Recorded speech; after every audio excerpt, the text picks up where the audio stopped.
Hello everybody, I'm back again to YouTube, and yesterday we talked about joy. Joy should be the baseline of our life, should be the bottom line which we walk on, and then that we feel it strengthens us in living our life. Joy is one of the most important parts of the human existence. Now if joy isn't present, we have to go looking for it, because it's down there somewhere. It's down there because creation doesn't make non-beauty, doesn't make mistakes. You're not a mistake. It's impossible. You have to uncover what has been hidden in the course of time for different reasons, as we were saying yesterday.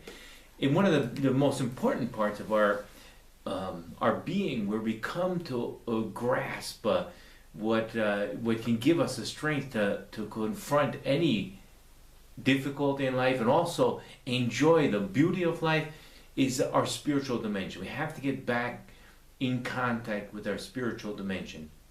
Spirituality is not the same thing as religion. Religion is an outside structure that might help. It could help and could be helpful for some.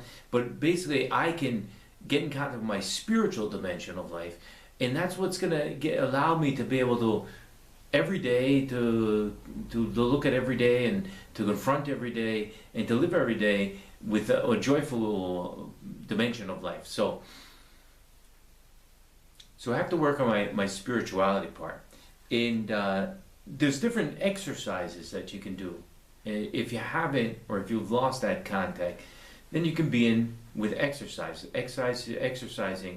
that will help you get back in contact with your inner dimension, your inner being. One of them is simply, and comes through mostly Eastern faiths or Eastern practices, is breathing. Breathing is a very important part because it gets us back in touch with the rhythm of our own body. Now, coming from a Western dimension, we tend to be up in our head. We tend to rationalize everything. And so we need to get back down into our body, get in contact with our being, our body, but then our body brings in contact with our being. And then that could get us down to the spiritual dimension. Spiritual is not just in the head. Mysticism is in the being that we are. So we need to get back in contact with that. And in the Western world, we've lost a lot of this contact and this possibility to encounter the voice of creation which is in us. So breathing can get us back in contact with the rhythm of our body, with the energy that flows in our body, which is the spirit present in us.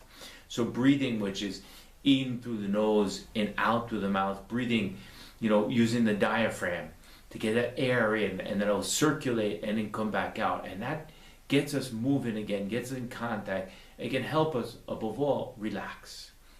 And that's very important in getting in contact with your spirituality, is to be relaxed. Because if we're not relaxed, we're anxious about, then we're pulled outside of ourselves. We're up in our head just churning away. We need to get back down to where we were created, and that's going to allow us to breathe and relax as we see what's happening down there. Once I get into that state, then I can stay there. Meditation. Be there with yourself. Be with yourself for a time. Look at yourself. Dialogue with yourself. And recognize, the beauty that is down there. Begin to even see the little things that are beautiful, that creation created, which is you and part of you. And so begin to recognize them. Begin to get down there, begin to get in contact with them. Breathing, then stay there, be with yourself, meditation.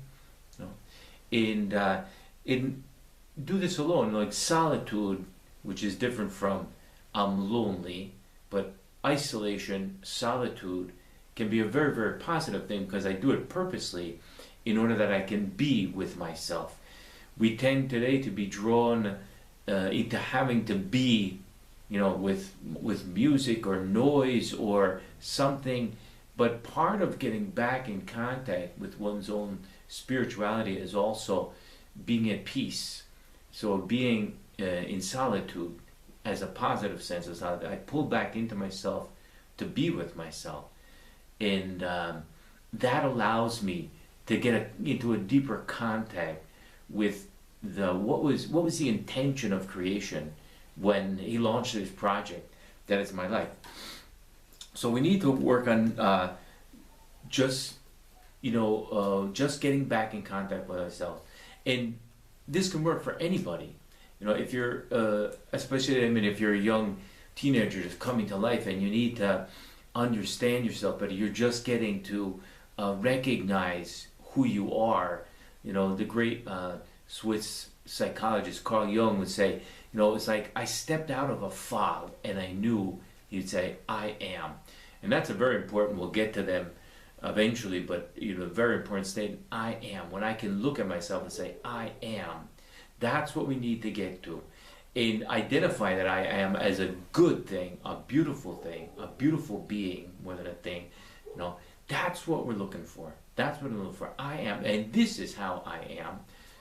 Our world tends to tell us how we should be, our culture, Western culture, how we should be. And probably other cultures too, you should act this way, this is the way you should grow up, this is what you should do, but the only one who really can say how I should be is me. And the only way for me to do that is to get in contact with myself. And I'm the one who can say to the rest of the creation, I am. That's the sense that other greats like Martin Buber or even Jung himself would teach us, that we have to get to that. One of the most difficult roads to follow in life, if not the most difficult, but that's what's going to make life full. So getting back down to touching that himself, young teenager, middle-ager, families, parents, you have to continually go back to the founding element so that you can also know how to go forward. You just think of the family, when the kids are gone, it's a new situation. So what do we do now? But if I've lost contact with my spiritual dimension, which is the base of who I am, then I'm going to be disoriented. And so I need to get back in touch with that again. If you get to be an old person like myself, and life changes, so what do I do now that we've grown up? We've lived probably at least 2/3 already of our lives. What's next? So changing, career change or life change as we look into what's going to be the future, going towards the end of time, maybe another 20 or 30 years left. What's that going to be? How am I going to live that fully in my life? And so again, it's back down to the spiritual dimension so that I can go forward in a way that's going to just be at peace. And then again, joy. So I'm living it fully. I'm not just submitting to whatever might happen, or heard people say, oh, by now, this is the way. No, that gets very heavy. And I get back to the joy of life. I get back to refinding the joy, living joy at all stages of life, in conditions of our life. And even in difficult situations, that the fundamental base of even confronting a difficult situation is the joy of living. And then I can take on that challenge and know even the mystery sometimes of living life, and life is a mystery, is that I have a positive attitude. Positive is going to allow us to be joyful at the same time. Oh, today's a very hard day, but down underneath there's joy there too as well. So we have to work on that too as well. And the need to practice those elements, and it becomes a question of living it constantly. So it becomes a question of I'm thinking in Italian right now. Abitudine. It becomes a habit. It becomes a habit of practicing breathing, relaxing, meditation, getting back when I was confronting myself, and then solitude. Taking that time for yourself. Phones off, television's off. I'm in a room. I'm out under a big oak tree. I'm sitting by the side of the ocean. Wherever it is that will help you. That's also, the condition is find a place that will help you get into yourself, get back down to that base element. That's what's going to give you the strength to release the joy. That should be part of your life. Joy, peace, goodness, all of that as it comes forward. So thank you for listening.